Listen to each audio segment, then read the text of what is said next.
পাপূর্ণ কলে বর শ্রী ভক্তি কুসুমাং বন্দে রাধা কুঞ্জ নিবাসিনা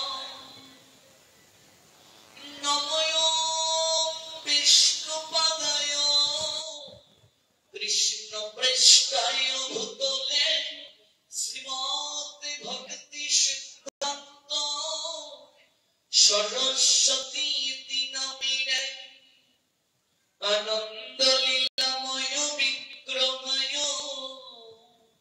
হেমাবদীপ ছবি সুন্দরায় তস্मै মহা প্রেম রস প্রদায় চৈতন্য চন্দ্রায় নমো নমস্তে কৃষ্ণায় বাসুদেবায় হরে পরমাত্মনে প্রণত ক্লেশনাশয় শ্রী গোবিন্দায় নমো নমঃ নমো নলিন নেত্রায় বেণুবন্দ বিনোদিনে রাধাধর সুদাপন সলিলে বনমালিনে তপ্ত কাঞ্চন গৌরাঙ্গী রাধে বৃন্দাবনেশ্বরী বৃষভানু সুতে দেবী প্রণমামি হরি প্রিয়ে রাধাং রসেশ্বরী রম্মা গোবিন্দ মোহিনী পরা বৃষভানু সুতাং দেবী ত্বাং নমামি হরি প্রিয়ে মহাপ্রসাদ জননী সর্ব সৌভাগ্য বর্ধিনী আদি বেদি মুরানিত্য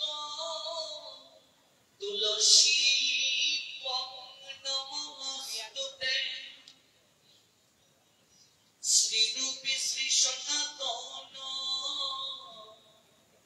ভট্ট রঘুনাথ শ্রীজীব গোপাল ভট্ট দাস রঘুনাথ এই ছয় উষারি করি চরণ বন্দ জগতে বিভিন্ন নাশ অভিষিক্ত পুরা এই ছয় উষাই যা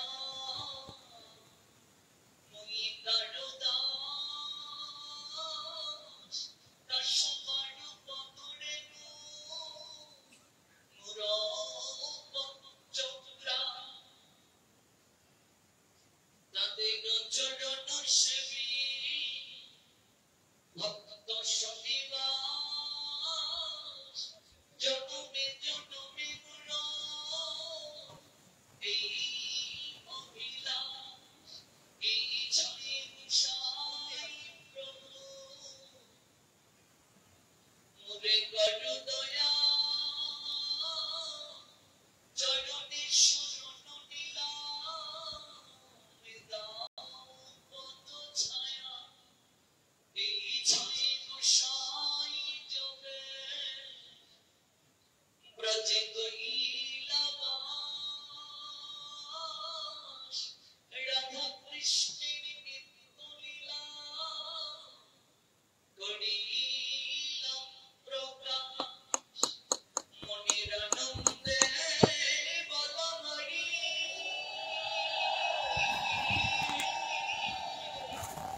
Krishna Hare Krishna Krishna Krishna Hare Hare Hare Rama Hare Rama Rama Rama Hare Hare Hare Krishna Krishna Krishna Hare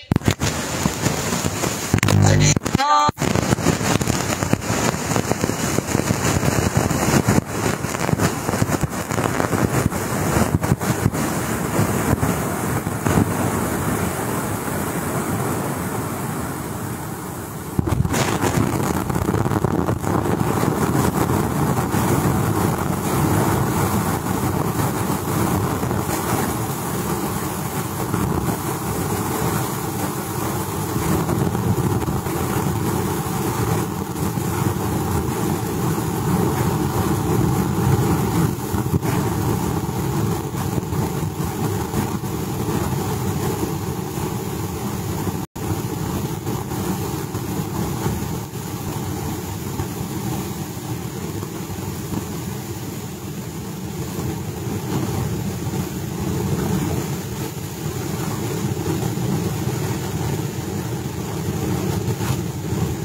আবার কখনো যাওয়া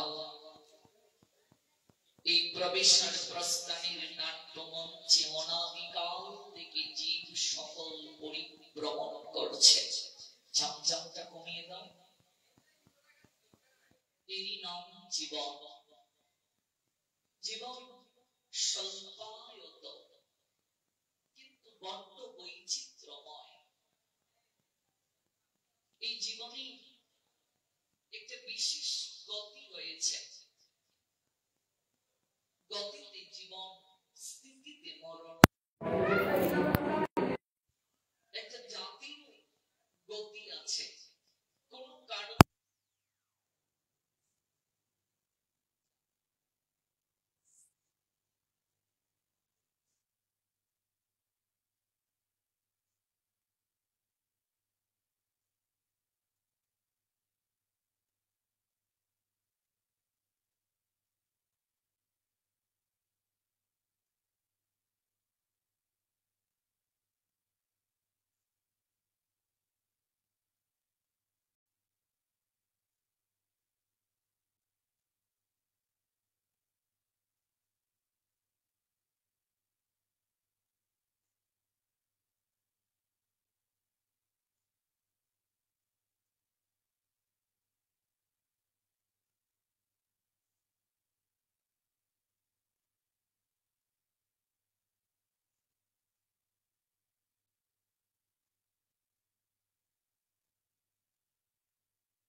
তাহলে কতদিন যাবৎ চলবে?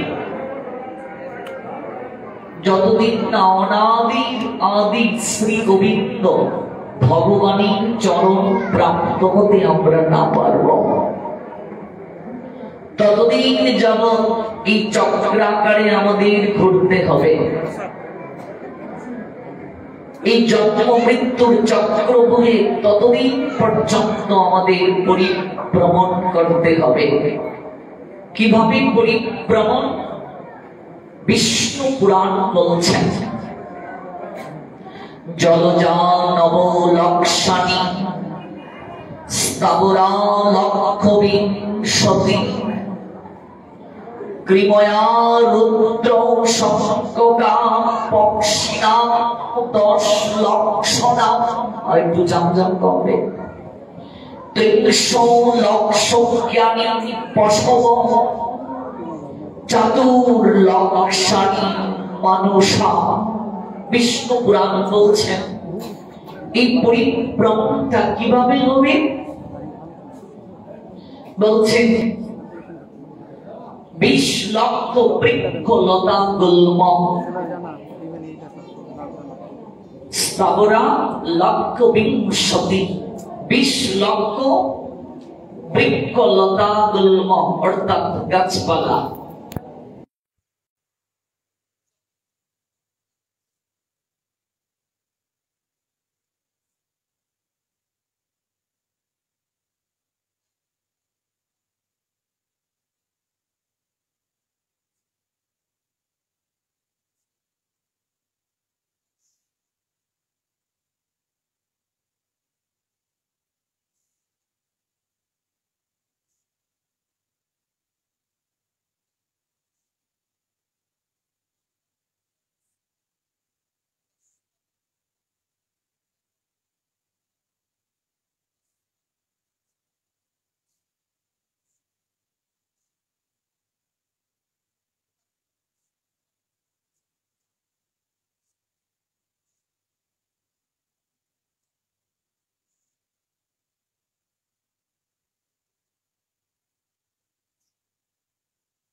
এজন্য বলছেন সুলভম সুদুর্লভম, এটি অত্যন্ত দুর্লভ। কেমন দুর্লভ? বলছেন দেব দুর্লভম, দেবতার দুর্লভ। কারণ একমাত্র মনুষ্য জন্মে ঈশ্বর আরাধনা করা যায় যথাযথভাবে। আর কোন জনমে সেই সুযোগ আমাদের নেই।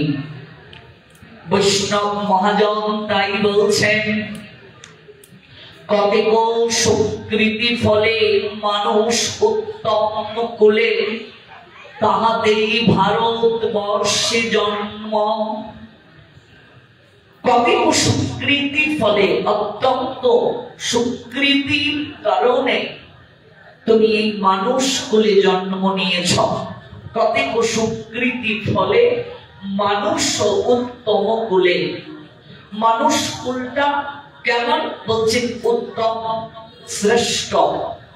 মানুষ উত্তম কুলে। এরপর বললেন যদি সেই জন্মটা ভারত ভূমিতে হয়, আমরা যে জায়গায় জন্ম নিয়েছি এটি ভারত ভূমি, তাহাতে ভারতবর্ষে জন্ম। যদি সেই জন্মটা ভারত ভূমিতে হয়, কারণ এই ভূমি পূত পবিত্র। প্রত্যেক যুগে যুগে ভগবান অন্য কোন ভূমিতে আসেননি, এই ভূমিতে এসেছেন। এই ভূমিটা কেমন বলছেন? সরস।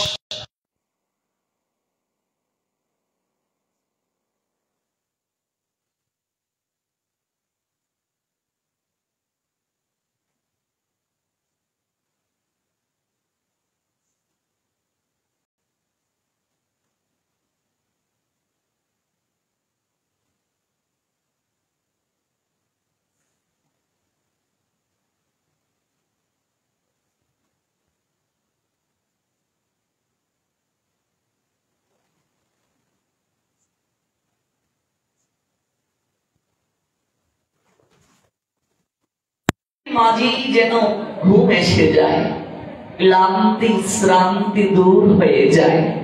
কবি বলছি মাটি কেমন? যেখানে তার অঙ্গ রাখি সেখানেতেই শীতল পাটি। এই ভূমির ধূলিকণায় যেখানে অঙ্গ রাখা হয় সেখানটাই যেন শীতল পাটির ন্যায়। কারণ এই ধূলিকণা ভগবানের চরণ দ্বারা অভিষিক্ত। প্রত্যেক যুগে যুগে দেবতারা বাহানা করেন, প্রার্থনা করেন গোবিন্দের নিকটে, তোমার লীলায় আমাদেরকে পুষ্টি সাধন করার অধিকার দাও, এই ভূমিতে জন্ম দাও, অধিকার প্রদান করো, এই ভূমিতে জন্ম দেওয়ার অধিকার প্রদান করো। কারণ এই ভূমি আকাশ বাতাস এই গোবিন্দের অবৈতুকী অনিন্দময় সৃষ্টি, যার সুষমা, যার অনিন্দময়তা, যার সুকান্তময়তা আমাদের আঁখি জুড়িয়ে দেয়, আমাদের তনুমন প্রশান্তির রত্না করে ডুবিয়ে দেয়। আমরা অবাক বিস্ময়ে এই সৃষ্টির দিকে অবলোকন করি আর ভাবুক চিত্তে উদয় হয়, গোবিন্দ তোমার সৃষ্টি এত সুন্দর, না জানি তুমি কত সুন্দর। তোমার সৃষ্টি এত সুন্দর, না জানি তুমি কত সুন্দর। যে সৌন্দর্যে বিমোহিত হয়েছিলেন প্রেমময়ী সখীরে, ত্রিভঙ্গ ভঙ্গিম রূপ, বংশীদারি অপরূপ, রসময় গুণনিধিশালী, বর্ণ নব জলধর, শিরে শিকি পিঠ্যবর, অলোক তিলকা শোভা পায়, পরিধানী পীতবাস, বদনে মধুর হাস, হেনরূপ জগত মাতায়। ইন্দ্র নীল যিনি কৃষ্ণ রূপ খানি, হেরিয়া কদম্ব মোলে, আমার মন বোঝাটন, নাচলে চরণ, সখীরে আমি সংসার গেলাম ভুলে। যে রূপ দেখে ভাবিত হলো, যে রূপ দেখে প্রেমিক সংসার ছাড়লো, যে রূপ একটিবার অবলোকন করে রাজা রাজ সিংহাসনকে গৌণ মনে করল, যার অবৈতুকী রূপ দর্শন করে রাজা সংসার তেজিল, রাজত্বকে ত্যাগ করিল। তোমার সৃষ্টি এত সুন্দর, না জানি তুমি কত সুন্দর। তুমি সুন্দরেরও শিরোমণি, যার চরণে লুটায় রমণী। রমণী শব্দের অর্থ আনন্দ বর্ধিনী শক্তি। রমণীর একটি অর্থ হচ্ছে নারী, কিন্তু এই জায়গায় রমণী হলো যার চিত্ত আনন্দে ভরপুর। তুমি সুন্দরেরও শিরোমণি, যার চরণে লুটায় রমণী। আনন্দ প্রাপ্তির জন্য কতজন তোমার চরণে নিজেকে সমর্পণ করলো, কতজন তোমার চরণে নিজেকে লুটিয়ে দিল। এখানে রমণী মানে আনন্দ প্রাপ্তির আকাঙ্ক্ষায় যিনি প্রতি। তুমি সুন্দরেরও শিরোমণি, যার চরণে লুটায় রমণী। সখীরে কারো কাছ থেকে শুনেছিস সে নাকি কালো? সখীরে শুনেছিস সে নাকি কালো? যদি সে কালো হয়, কিন্তু জগতে তো আলো কি করে বিস্তার করে? সে যদি কালোই হয়, জগতে তো আলো কি করে বিস্তার করে? যার নাম শ্রবণে এত প্রেম জাগে, চোখে আসে এত জল। যার নাম শ্রবণ মাত্র এই চিত্ত আন্দোলিত হয়ে যায়, চোখে জল আসে। সখীরে তার নামই এমন, না জানি সেবা কেমন। যার নামই এমন, যার কথাই এমন, না জানি সে কেমন। সে কেমন জানার জন্য এত সাধনা। আর এই সাধনা একমাত্র মনুষ্য জন্মেই সম্ভব। এজন্যই মনুষ্য জনম দুর্লভ জনম। এই জনম কেন প্রাপ্ত হলাম মা? মহাজন জানালেন, কৃষ্ণ ভজিবার তরে সংসারে আসিয়া। এই মনুষ্য জনম প্রাপ্ত হয়ে সংসারে আমরা কেন এলাম? বলছেন কৃষ্ণ ভজিবার তরে। বুকে হাত দিয়ে বলতে হবে, যে কারণে এলাম সেই উদ্দেশ্য কি পালন করছি? কৃষ্ণ ভজিবার তরে সংসারেতে আইয়া। এই পথটি জানে না এমন লোক খুঁজে পাওয়া কঠিন। সবাই জানে, কিন্তু জানলে তো হবে না। কজন মানে? অভিভাবক বাচ্চাকে তোতা পাখির মতো বলি শেখায়। সে সকালে উঠিয়া আমি মনে মনে বলি, সারাদিন আমি যেন ভালো হয়ে চলি। ছড়া মুখস্থ করাচ্ছেন, কিন্তু এটি কেবল মুখস্থ থাকলে কি হবে যদি আমি ভালোভাবে না চলি? মুখস্থ থাকলে হবেটা কি? আদেশ করেন যাহা মোর গুরুজনে, আমি যেন সেই কাজ করি ভালো মনে। মুখস্থ করছে বাচ্চা। এবার বাবা বলছেন, খোকা এক গ্লাস জল দাও তো। খোকা বলছেন, আমি পারবো না, কার্টুন খেলছি। তাহলে গুরুজনের আদেশ মানলো কি করে? একটু আগে ছড়া মুখস্থ করলো, আমি যেন সেই কাজ করি ভালো মনে। একটু পর বাবা বলছেন, এক গ্লাস জল দাও তো খোকা। বলছে, আমি কার্টুন খেলছি, পারবো না। তোতা পাখির মতো ছড়া মুখস্থ হলো। আদেশ করেন যাহা মোর গুরুজনে, আমি যেন সেই কাজ করি ভালো মনে। পালন করছি। কৃষ্ণ ভজিবার তরে সংসারেতে আইয়া। এই পথ জানে না এমন লোক খুঁজে পাওয়া কঠিন। আদৌ কি পালন করছি?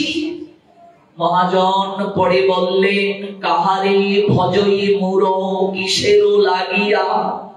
তুমি যে কৃষ্ণ ভজন করার জন্য এলে, কিন্তু কৃষ্ণ ভজন না করে কাকে ভজন করছো? কাহারে ভজই মোর। মোর শব্দের অর্থ মূর্খ। মূর্খ মানে কি?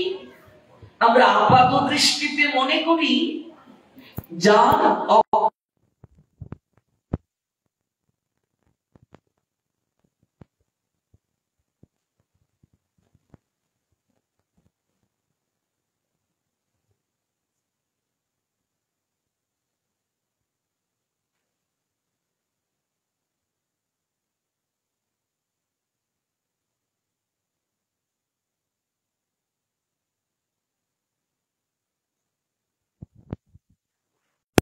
চিত্তেও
সকল জ্ঞানীর রাজা।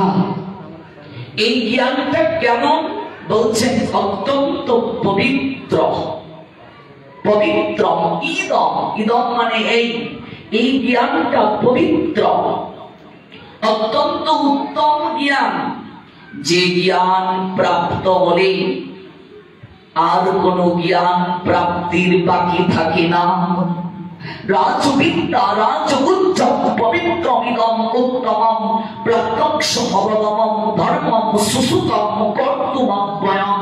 এই জ্ঞান যদি একবার প্রাপ্ত হয়, জগতের সকল জ্ঞান আপনা থেকে হৃদয়ে প্রকাশ হয়ে যায়, তাকে আর কোনো জ্ঞান জানার বাকি থাকে না। জ্ঞানান্তে অহম সবিজ্ঞানম ইদম বক্ষ্যামি অশেষতঃ ইয়ৎ জ্ঞাতা নৈগো ভুব অন্যৎ জ্ঞাতব্যম অবশিষ্যতে। সপ্তম অধ্যায় জ্ঞান যোগ 2 নং শ্লোক। The all-powered supreme being Krishna says, Srimad Bhagavad Gita 7th chapter, Gyan Vigyan Yog, verse 2. Oh my dear Arjuna, please listen attentively what I say. I shall now declare unto you in full this knowledge, what the phenomenon and new means is being known, and nothing further shall remain for you to know. আমি তোমাকে এখন যে জ্ঞান প্রদান করছি, বিজ্ঞান সমন্বিত জ্ঞান, যা জানা হলে এই জগতে তোমার আর কিছু জানার বাকি থাকবে না। যেমন রাজা যদি কারো হয়ে যায়, রাজত্ব আপনা থেকে হয়ে যায়। এক রাজা ঘোষণা দিলেন, আমার কাছে যে যা চাইবে তাই পাবে। সূর্য উদয় থেকে সূর্য অস্তর পূর্ব পর্যন্ত সময়, যে যা চাইবে তাই পাবে। কতজন প্রণাম দিয়ে বলছে, মহারাজ আমার মেয়েটার ভালো জায়গায় বিয়ে দেওয়ার বন্দোবস্ত করুন, মহারাজ খাজনা মওকুফ করে দিন, মহারাজ একটি চাকরির ব্যবস্থা করে দিন। কতজন কত আবদার করলো। অবশেষে একজন এসে মহারাজকে প্রণাম দিয়ে বলছেন, মহারাজ সত্যি যা চাইবো তা দেবেন তো? মহারাজ অবাক বিস্ময়ে বলছেন, অগণিত লোককে আমি আমার প্রতিশ্রুতি রক্ষা করলাম, যা চেয়েছে তাই দিয়েছি, তুমি সন্দেহ করছো? বলছে, মহারাজ সন্দেহ নয়, যা চাইবো প্রতিশ্রুতি হয়েছেন আপনি দেবেন তো? প্রতিশ্রুতিবদ্ধ যেহেতু হয়েছে নিশ্চয়ই দেব, বলো কি চাও? লোকটি বলে উঠল, মহারাজ আমি কেবল আপনাকেই চাই, আর কিছু চাই না, আমি আপনাকে চাই। আমি যেখানে থাকি আমার সঙ্গে আপনাকে থাকতে হবে, আমি আপনাকে চাই। মহারাজ অবাক বিস্ময়ে তাকালেন। মন্ত্রী লোকটা কি চাইল, ও কোথায় থাকে? মন্ত্রী সংবাদ নিয়ে এসে বলছে, মহারাজ যাওয়ার মতো ব্যবস্থা নেই, রাস্তা করে দাও। রাস্তা হয়ে গেল। মহারাজ কি আর যে কোনো ঘরে থাকবেন? অট্টালিকা হয়ে গেল, সরোবর হলো, সব হলো। বাকি সবাই অবাক হয়ে বলছে, আমরা কেন এই জ্ঞান হৃদয়ের মাঝে উদ্ভাস করলাম না? আমরা যা চাইলাম তা নিয়েই চলে গেলাম। লোকটি মহারাজকে চাইল, তার সব হয়ে গেল। জগতে কেউ যদি ভগবান পাওয়া হয়ে যায়, কেউ যদি ভগবানকে চায়, জগতে তার আর কিছু পাওয়ার বাকি থাকে না। অন্য কামি যদি করে কৃষ্ণের ভজন, না চাইতেই কৃষ্ণ তারে দেন সচরণ। আমি বিজ্ঞ সেই মূর্খে বিষয় কেন দেব, সচরণামৃত দিয়া তারে বিষয় ভুলাইব। গোবিন্দ বলছেন, কেউ যদি আমার নিকটে প্রণাম দিয়ে কেবল আমার চরণ চায়, আমার চরণ ব্যতীত যদি আর কিছু না চায়, সচরণামৃত দিয়া তারে বিষয় ভুলাইব। আমি তৎক্ষণাৎ আমার এই চরণামৃত আস্বাদন করিয়ে তার বিষয় বাসনা আমি চিত্ত থেকে দূর করিয়ে ফেলি। রাজা যদি কারো হয়ে যায়, রাজত্ব আপনা থেকে যেমন হয়ে যায়। কোন পুরুষ নারীর স্মৃতিতে যদি সিঁদুর দেয়, সিঁদুরের অধিকারে সেই নারী যেমন পুরুষের সকল কিছুতে অধিকার প্রাপ্ত হয়। স্মৃতিতে সিঁদুর দেওয়ার সঙ্গে সঙ্গে সেই নারী পুরুষের সকল কিছুর অধিকার প্রাপ্ত হয়ে যায়। তাকে বলতে হয় না যে আমার যে জমি আছে তুমি পাবে, আমার ব্যাংকে যে টাকা আছে তুমি পাবে, এটা বলার প্রয়োজন হয় না। স্মৃতিতে সিঁদুর দেওয়ার সঙ্গে সঙ্গে সেই নারী সেই পুরুষের সকল কিছুতে অধিকার প্রাপ্ত হয়ে যায়। তেমনি ভাবে অর্জুন এই জ্ঞান সকল জ্ঞানের রাজা। এই জ্ঞান যদি একবার কেউ প্রাপ্ত হয়, জগতে তার কোনো কিছু জানার বাকি থাকে না। সকল জ্ঞান তার চিত্তে আপনা থেকেই প্রকাশ হয়ে যায়। আমরা সেই জ্ঞানামৃত আস্বাদন করার জন্য 3 দিন ব্যাপী সংকল্প করেছি। বাংলাদেশের ময়মনসিংহ জেলার ঈশ্বরগঞ্জ উপজেলা স্থিত 18 বাড়ি রায়বাজার পরম বৈষ্ণবী শ্রী শ্রী দক্ষিণা কালী মন্দির প্রাঙ্গণে আস্থার প্রথম রজনী এই বৃষ্টি ভেজা আবহাওয়ায় অম্বুবাচীর প্রাক্ষাতে বহু দূর দূরান্ত থেকে যারা আপনারা ছুটে এসেছেন মায়ের চরণ তলে, মায়ের অহৈতুকী কৃপায় কৃষ্ণ কৃপা প্রাপ্তির নিমিত্তে আমি প্রারম্ভিকায় আপনাদের প্রত্যেকের রাতুল রাঙ্গা চরণে বৈষ্ণব জ্ঞানে ভক্তিপূর্ণ প্রণাম নিবেদন করছি। বাঞ্ছাকল্পতরুভ্যশ্চ কৃপা সিন্ধুভ্যেব চ পতিতানাং পাবনেভ্যো বৈষ্ণবেভ্যো নমো নমঃ। আপনারা এই জীবাদমে প্রণাম স্বীকার করে আশীষ প্রদান করেন।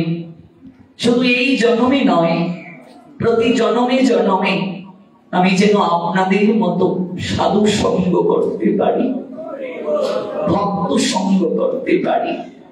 আর জীবনে কিছু আকাঙ্ক্ষা নেই, এই আশীষ প্রদান করুন। কেননা বৈষ্ণবের পদাশ্রয় না করে যে জন, সেজন রাধা কৃষ্ণের নাহি হয় দর্শন। অতএব সব ছাড়ি বুদ্ধিমান জনে আশ্রয় করিয়া ভজে বৈষ্ণব চরণে। বৈষ্ণবের চরণাশ্রিত যে হয় না, বৈষ্ণব পাশ কাটিয়ে কেউ যদি ভগবানকে ভজন করতে চায়, কস্মিন কালেও সে ভগবত কৃপা প্রাপ্ত হবে না। গুরু বৈষ্ণব পাশ কাটিয়ে রঘুনাথ দাস গোস্বামী পাদ মহাপ্রভুর নিকটে যেতে চেয়েছিলেন, দুবার ছুটেও গিয়েছিলেন সংসার থেকে অদ্বৈত নিকেতনে শান্তিপুরে। মহাপ্রভু তাকে ফিরিয়ে দিলেন আর বলে দিলেন, স্থির হইয়া ঘরে যাও, না হইও বাতুল। পাগল হইও না, যাও ঘরে ফিরে যাও। ক্রমে ক্রমে পায় লোক ভব সিন্ধু কোল, ঘরে ফিরে যাও। দুবার ফিরিয়ে দিলেন। এত চেষ্টা করে সংসার থেকে বের হওয়ার জন্য বন্দোবস্ত করলেন, পারলেন না। সংসার শিকলে বাঁধার জন্য স্বর্গের অপ্সরার মতো সুন্দরী রমণী বিবাহ বন্ধনে আবদ্ধ করানোর প্রয়াস করা হলো এবং বিবাহ করিয়েও দেয়া হলো। পাহারাদার দিয়ে রাখা হলো। বারবার পালিয়ে যান, বাবা যেটা বারবার লোক দিয়ে ধরে আনেন, সম্ভব হয়নি যাওয়া। অতঃপর যখন পানিহাটিতে নিতাই চরণে সমর্পিত হলেন, নিত্যানন্দ কি বলেছিলেন? চূড়া, পালিয়ে থাকিস, নিকটে না আইস চূড়া, ভাগো দূরে দূরে। চৈতন্য চরিতামৃতে আছে। আজ নাগাল পাইয়াছি, দণ্ডিমু তোমারে। এতদিন পর তোমার নাগাল পেয়েছি, তোমাকে দণ্ড দেব, শাস্তি দেব। রঘুনাথ দাস বলছেন, এ তো আমার সৌভাগ্য প্রভু। কি দণ্ড দেবে? বলছে, আমার নিকটের জন যারা, চিরাদদি খাওয়াও তাদেরকে। নিতাই চাঁদের নিকটের জন কারা? গৌর চাঁদের নিকটের জন কারা? শাস্ত্র বলছেন, আপনাদের মতো সাধু বৈষ্ণবেরা। গোবিন্দ কহিল, মম বৈষ্ণব পরাণ, বৈষ্ণব হৃদয়ে সদা মই করি বিশ্রাম। ভগবানের নিকটের জন কারা? ভক্ত বৈষ্ণব। তাদেরকে তুমি সেবা করাও। চিরাদরি মহোৎসব হলো, নিত্যানন্দ প্রভু অতঃপর সেই রঘুনাথ দাস গোস্বামী পাদকে স্বরূপ দামোদরের হস্তে সমর্পণ করলেন। গুরু কৃপা হলো, অতঃপর মহাপ্রভুর কৃপা প্রাপ্ত হলেন। তাহলে বৈষ্ণব পাশ কাটিয়ে, গুরুদেবকে পাশ কাটিয়ে ভজন হয় না, সম্ভব নয়। গুরু বৈষ্ণব পাশ কাটিয়ে হয় না।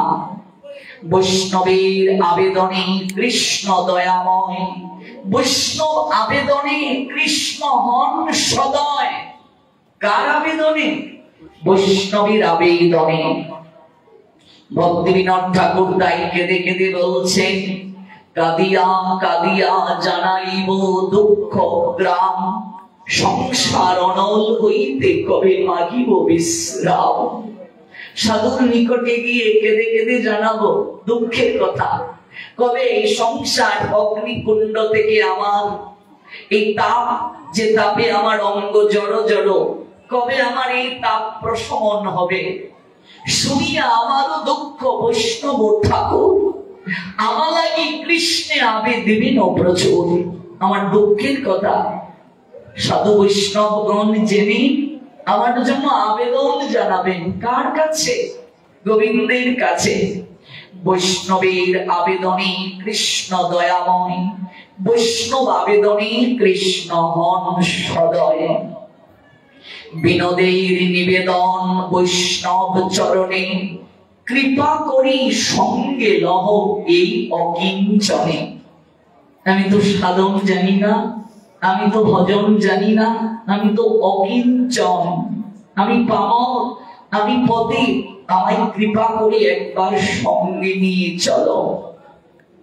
তুমি তো কৃষ্ণ ধনে ধনী, তাই তোমার পিছনে পিছনে যাচ্ছি। একটিবার আমায় কৃপা করো।